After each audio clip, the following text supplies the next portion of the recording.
before we let you go, we have to get your take on Obama's comments on the disruptions in all these industries and the concentration of wealth that leading to cynicism in people's lives, which then the right and hollow populists on the right exploit to pull people over to their side. We're all looking for the guy that did this. Have you heard this. about this? Did you hear about this? The cynicism? Yeah. I mean, can't imagine concentration of wealth. That would be. I mean, I wonder if he said that from his Martha's Vineyard castle. Like I kind of imagined him like looking over the expanse of the ocean from his castle, actually saying this. But I digress. Look, the truth of the matter is that Obama is correct in the sense that, yes, the concentration of wealth that happened not over the course of 30, 40, 50 years certainly has created the conditions for the ascent of right-wing populism and right-wing authoritarianism. But the tell here is Obama's passive voice, right? Like the quote, here's the quote: "The speed with which wealth got concentrated." It just got concentrated. Oh, it just like magically got concentrated. It's just like it just got concentrated. Does that sometimes? Yep. Like it just does that, right? Like this is Obama's his Jedi mind trick. It's always been his Jedi and it's like super deceptive because his Jedi mind trick is to diagnose problems in a passive voice that insinuates that he was not a participant in the problem, in the creation of the problem, right? This is it's like, wow, if only there had been a president to prevent the magical concentration of wealth, right? Like, dude, you were the president, and you weren't just a passive president. Like, you helped concentrate the wealth, like with very specific things that you did. And also worth pointing out as well that he had a once in a generation opportunity in terms of the actual seats in the Senate and Congress to actually make big changes during this moment of unprecedented crisis, when there was also a huge mandate from the people that elected him to actually make these big changes and rein in some of the power of the banks and these very wealthy individuals. Absolutely. But I'm gonna one up you and say this. Even if you're like a normie Dem who's been lobotomized by MSNBC, and you accept the horseshit argument that Barack Obama with 59, arguably 60 Senate seats couldn't do anything because of the Republicans. Even if you accept that absolute horseshittery, Obama had unilateral authority to do what he wanted to do, whatever he wanted to do, with the bank bailouts, specifically TARP, right? That bill was written in a way to give maximum authority, maximum leeway to a president to do anything.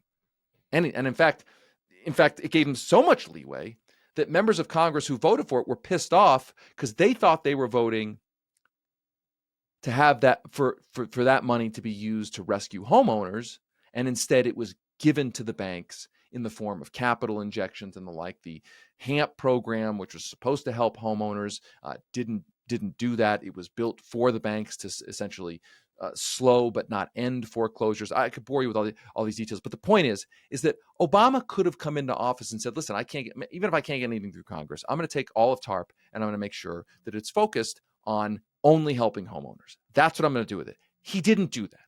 He did the opposite. He used the money to help his Wall Street donors to prop them back up. He didn't fire any of them. He didn't even use his power to fire some of these people. The wealth got concentrated, quote unquote. It got concentrated, right? It's concentration season. It got concentrated by such a decision, or with the help of such a decision and other decisions like it. And then, yes, guess what? People woke up and they were like really pissed off.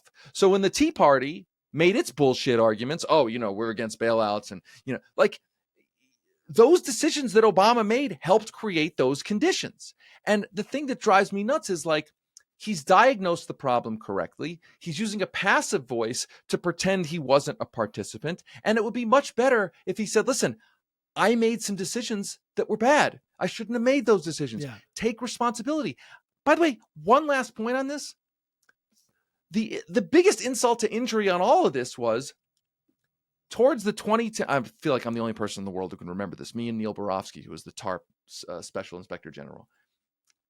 And we talked about this on our podcast, Meltdown, which is a big podcast series we did about this, which was that towards the 2010 midterm election, which was a massacre for Democrats, the Democrats ended up giving back about $300 billion, rescinding $300 billion of that TARP money in the name of trying to show that, well, we care about the deficit and we're fiscally responsible. Now, I want you to think about it. Like, but think about this for a second. This was $300 billion that Obama could have done anything with. He didn't need Congress. He could have just spent it on anything. So he was like, I could help homeowners right before the election. I could just literally just help millions of homeowners. Now, you know what I'm going to do? Instead, I'm going to give it back and say to voters hey, look how fiscally responsible we are. It's like, dude, people are being thrown out of their homes by your Wall Street donors.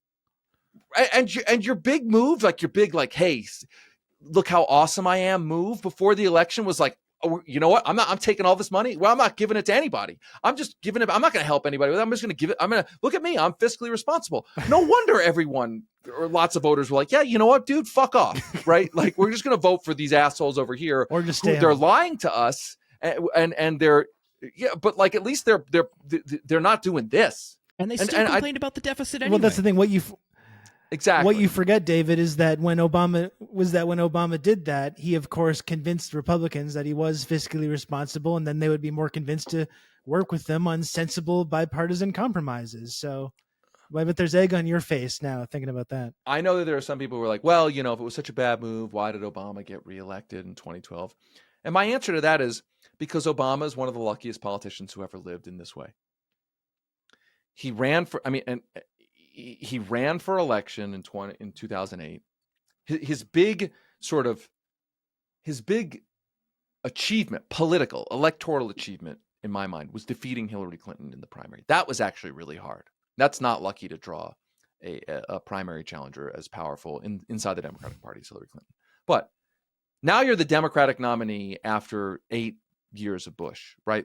If you can't win that election, come on, right? Seriously. And then in the re-election campaign, right, 2012, after all these pro-Wall Street decisions or whatever, he happens to draw a Republican nominee who is like a political cartoon of Wall Street, right? Literally the co-creator of Bain Capital, right? How lucky do you have to be that you didn't draw some Republican who could just pretend to be if he would have drawn John McCain in 2012, he probably would have lost, right? I think if he would have drawn Donald Trump, he might have lost, right? In 2012, he drew Gordon Gekko as his opponent, right? It's really lucky. Really lucky. Yeah, and that clip that Mother Jones got of him at the fundraiser, I think there was just this collective sigh of relief where he's talking about, I can't remember the exact percent, but 47% of people, I think he said, are feel entitled to food, shelter, and water. I think that when I heard that, it's oh, this is over. He's done. Yeah, how lucky? It's not that. I'm not taking anything away from the guy, but frankly, I'm glad that Mitt Romney wasn't president either. But I don't think you can be Obama won in 2012 because he's such a political genius. No, Obama won in 2012 because the Republicans nominated Gordon Gekko, morons. Yeah. Yeah. Well, I do think generally Obama as well, a very, very radicalizing figure in my lifetime, because I went through that whole process of being inspired by the hope and the optimism and then seeing the result of that and the cynicism. I will say that I do think he's a uniquely charismatic individual that gave great speeches. The disappointing thing was taking that charisma and that natural ability to bring people together and channeling that in this horrible direction of empowering all the absolute worst people that had created all these crises and going out and committing a bunch of war crimes. That was the really sad thing about that. Well, and the most annoying thing is that now there's this like revisionist history that's like, well, Obama ran as like a pretty moderate Democrat. It's like, wait a minute, no, he didn't. Like, meaning he ran as a mainstream Democrat, but I remember being at Civic Center Park in Denver with 30 or 40,000 people out there 6 days before the election, and Obama was giving this speech about how he was going to crack down on Wall Street and take them on, and we got to change things, and like I'm going to take like the guys on Wall Street. I mean, this is a guy. I mean, if you really want to get angry, like just Google like Obama and the word cram down, and it'll drive you insane. Like you'll be driven immediately insane. Like cram down was a thing that he attacked John McCain over. He was like, we need to change our nation's bankruptcy laws to make sure that homeowners on their primary home can get bankruptcy protections to write down the amount that they owe so that they can stay in their home and prevent foreclosures. And he went populist on it and said, and he's correct, right now you can get cram down protections on a rich person's second home, third home, investment home, their yacht, their whatever, but you can't, right under the law, that's not allowed for people's primary homes. And he criticized John McCain for kind of supporting that two-tiered system. And so he promised to make it possible to cram down the value of a primary home. He gets in office, the Democrats push it, and he kills it. His Treasury Department killed cram down in a 59 or 60 vote Democratic Senate. Like I don't like the wealth got concentrated. Like I keep going back to him now saying it magically got concentrated. Well, I warned you last night that you as a husband, as a parent, you of all people should not watch Obama's Netflix working documentary series. Because as I was a few episodes in, I was agitated, and I thought, oh my God, this will give David an aneurysm. So I mean, it gives me the impulse. It gives me the impulse for self-harm just hearing you talk about watching it. Right, like the idea of actually watching it, like I would need to, like it turns out this Silicon Valley-led gig economy is just grinding people into dust. Can't believe this. If only someone could do something about this. This is remarkable. Yes. He talks about tech companies. He obviously cites the 1% controlling a vast majority of the wealth in this country, and he talks about that being this like a big source of a lot of people's problems. And as I got to that point, I'm thinking, hey, if this is something that you are genuinely concerned about, why did you, after sitting out for most of the primary in 2020, swoop in at the last minute just to kneecap the one remaining candidate who had a shot, who was talking about specifically this issue? Now, with your 50 million plus Netflix deal, now you want to commodify this issue, give people the appearance that you care about it and are doing something about it, when really he's just flying around the country, talking to people on camera, seeing them, hearing them in the traditional Democratic fashion, and then just, okay, washes his hands, goes back to Hawaii, goes back to Martha's Vineyard, and does what he does. I mean, that's such a good point. And I think probably the reason I didn't think about it like that was because it's baked into my presumption that Barack Obama would never have supported Bernie Sanders or, ever. Yeah. Like, it's just not, it's not even within the range of possibility. Right. Like, and look, I think it's interesting that the reason you would want Barack Obama to say, listen, I made these mistakes, right? Like I should have gone bigger stimulus. I should have used TARP better, et cetera, et cetera. The reason you want it is not just so that the guy admits that he sold out, but it's so that this icon of democratic politics, for better or worse, that he creates the argument for, or supports the argument that that's not the way to do politics, right? Like the next time there's a crisis, that's not the way to handle it. And the thing is that luckily for millions of people, somewhere in the Biden White House, that a piece of that lesson was learned for a minute, right? Like the American Rescue Plan was probably the best piece of legislation that has ever passed in my entire lifetime, right? Like it just isn't like they actually spent money on the working class. Like they actually did it. Like it was incredible. Like it was kind of hard to believe, right? Because somehow they figured it out for a minute. They're like, wait a minute, let's see. It's like shit's bad. We should like help people.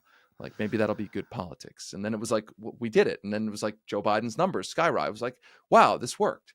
And then of course the machine went to work and was like, oh, that created inflation. And then, they crumbled immediately, right? They was like, oh, we got to rescind everything that we've done that's good, right? Like, so but like for a minute it was like, whoa, like they remembered what FDR did. Like, this is cool, right? I mean, I'm not saying Joe Biden's FDR, but like a little version of like, and like the reason you want Obama to not just say, wealth got concentrated and, sort of diagnose what happened, but actually go further and say, I made these specific decisions that helped do that. And that was bad, is because the next time there's a crisis, you want there to be the former president, continued icon of the Democratic Party being like, we have to do something different. And like the next time there's a crisis, would the Democratic Party do something different than what Obama did in those, like, Well, I mean, that to me was the central question of the Biden administration. I don't think Biden really had changed his politics or changed his viewpoint, but that was what I was wondering, whether they had learned those basic lessons from the Obama era when they listened to the Larry Summers of the world and then ended up not only screwing over and ruining millions of people's lives, but also getting absolutely demolished politically as well. So did they learn that basic lesson? And for a while, I guess I was kind of interested whether we were going to see an answer to that in the affirmative. And I think that's been the result of the last couple of years, is a resounding no, they've not. It's the same bullshit triangulation that they always try to do. It's had the same result. And, I don't know if they're ever going to learn anything at this point. It almost seems like they just agree with these policies and they want to implement these policies. Fiscal policy wise, I do think Biden has been better than Obama, mostly because of the American Rescue Plan. Also, some of the spending in the Inflation Reduction Act, although, the giveaways to the fossil fuel industry is embarrassing and beyond embarrassing. It's just, it's a moral outrage during the climate crisis. So I do think he's a little better overall in this, but I also think that the crisis, like the fact that it's only a little better after shit has gotten so much worse. Although it was bad in the financial crisis, but it's almost like we normalized the financial crisis, right? It's like the financial crisis is just like, now it's like that's what American life is. I mean, the banks are back, but like people getting ripped off on housing, people getting ripped off on, we talk about interest rates, people getting ripped off, writ large by the financial sector. That's just now like, that's not a crisis. That's just like life, right? Like that's just the norm. And so things have gotten worse in that sense, in the sense that it's not anomalous, it's just the norm. And like things that, like policy wise, it's only gotten like a smidgen better for like a minute. Yeah. Like that's, by the way, you want to know what the democracy crisis is? That's the democracy crisis, right? Like it's 1/6 and people storming the Capitol and trying to deny elections. But the democracy crisis is a government that refuses to deliver what it can and knows how to deliver for most people, refuses to deliver that because it is owned by a small handful of very powerful corporations and billionaires. That's the democracy crisis.